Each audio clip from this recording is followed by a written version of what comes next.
Hello friends, আমি Asha. Welcome you all to my channel Krishna Pasha. বন্ধুরা, সবাই ভালো আছেন তো? আমি আবারও চলে এলাম নতুন একটা রেসিপির সঙ্গে। আজ আমি আপনাদের সঙ্গে শেয়ার করব বেগুনের একটা অনবদ্য রেসিপি। হ্যাঁ বন্ধুরা, শুধুমাত্র বেগুন দিয়ে অসাধারণ একটা রেসিপি। দেখুন, বেগুনটা আমি ঠিক এইভাবে কেটে নিলাম। বেগুন তো অনেক নরম, তাই এরকম বড় বড় করে কেটে নিলেই চলবে। তো চলুন, এখন আমি উনানটা জেলে কড়াইটা বসিয়ে দিলাম। কড়াইটা খুব ভালোভাবে গরম হলে দিয়ে দিলাম সরিষার তেল। তেলটা খুব ভালোভাবে গরম হলে দিয়ে দিলাম কুচিয়ে নেওয়া বেগুনগুলো। এরপরে দিলাম পরিমিত লবণ আর অবশ্যই পরিমিত হলুদ।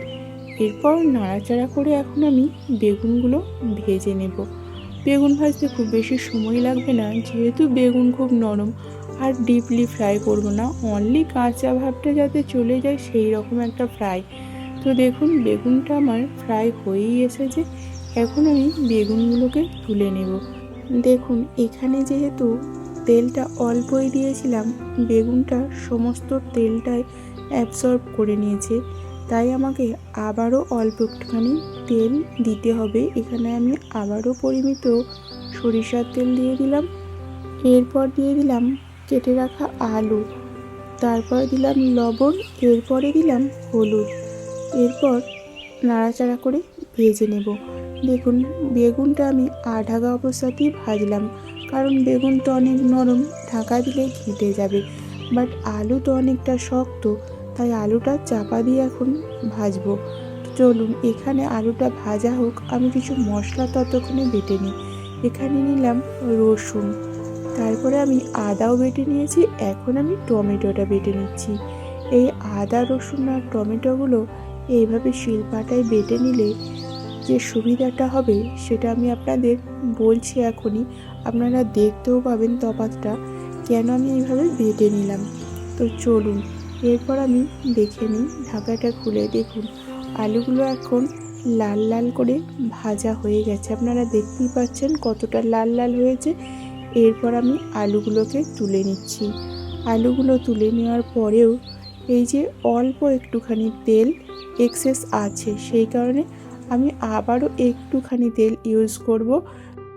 তেলটা দেওয়ার পর খুব ভালোভাবে গরম হলে ফোড়নে দিলাম গোটা সাদা জিরা, শুকনো লঙ্কা, আর এরপরে দিলাম পেঁয়াজ কুচি। পেঁয়াজটা লাল লাল করে ভাজা হয়ে গেলে এখন এর সঙ্গে অ্যাড করে দেব রসুন বাটা। রসুন বাটা দেওয়ার পর কিছুক্ষণ ভাজলে একটা মিষ্টি গন্ধ বের হবে। এরপর আমি দিয়ে দেব আদা বাটা। আদা বাটা দেওয়ার পর আমি আবারও কিছুক্ষণ ভেজে নেব, যাতে আদার কাঁচা গন্ধটা থেকে না যায়। দেখুন, মশলাটা কত সুন্দরভাবে ভাজা হয়ে গেছে। এরপর আমি দিয়ে দিলাম টমেটো বাটা। এখন দিচ্ছি হলুদ, জিরা, লঙ্কার পাউডার আর অবশ্যই অল্প একটুখানি লবণ। যেহেতু আগে বেগুন আর আলু লবণ দিয়ে ভেজে রেখেছি, তাই এখানে মশলার মতো জাস্ট অল্প একটু লবণ দিলাম। এরপর অল্প একটু জল দিয়ে এখন আমি মশলাটা খুব ভালোভাবে কষিয়ে নেব, যতক্ষণ পর্যন্ত না মশলা থেকে তেল ছাড়ে। দেখতেই পাচ্ছেন মশলাটা কত ড্রাই হয়ে গেছে আর তেল ছেড়ে আসছে, কড়াই থেকে উঠে আসছে। এখন আমি অল্প একটু জল দিয়ে আবারও নাড়াচাড়া করে গ্রেভি টাইপের বানিয়ে নিলাম। এখন আমি দিয়ে দেব আগে থেকে ভেজে রাখা আলু আর বেগুনগুলো। এরপর কিছুক্ষণ নাড়াচাড়া করে মশলার সঙ্গে মিক্স করে দেব। হ্যাঁ বন্ধুরা, এখানে বলি, আমি যে টমেটোটা বেটে দিলাম আদা রসুনের সঙ্গে, কারণটা এটাই, গ্রেভিটা যাতে সুন্দর হয়, বেশি স্মুথ হয়, বেশি থিক হয়। তো এখন আমি দিয়ে দিলাম কাসুরি মেথি। এই কাসুরি মেথিটা অ্যাড করার কারণে এই রেসিপিটা একটা অন্য রকমই মাত্রা পাবে। তো এরপর আমি দিয়ে দিলাম পরিমিত জল। রেসিপিটা অনেকটাই মাখো মাখো হবে, সেই কারণে পরিমাণ বুঝে জলটা দিতে হবে, যাতে খুব ড্রাই না হয়ে যায় আর খুব ঝোলও না হয়। তো এরপর আমি ধনিয়া পাতা দিয়ে চাপা দিয়ে 10 মিনিট ফুটিয়ে নেব। দেখুন, মাঝে আমি একবার নাড়াচাড়া করে দেব, যাতে তলায় লেগে না যায় আর সবজিগুলো গ্রেভির সঙ্গে সুন্দরভাবে মিক্স হয়ে যায়। তো বন্ধুরা, রেসিপিটা আমার কমপ্লিট। শুধুমাত্র আলু আর বেগুন দিয়ে এই রকম একটা অসাধারণ রেসিপি। আপনাদের কেমন লাগলো অবশ্যই কমেন্ট করবেন।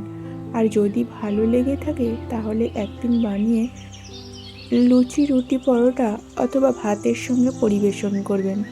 বন্ধুরা, আজ তাহলে আসি। আবারও দেখা হচ্ছে পরবর্তী ভিডিওতে নতুন একটা রেসিপির সঙ্গে।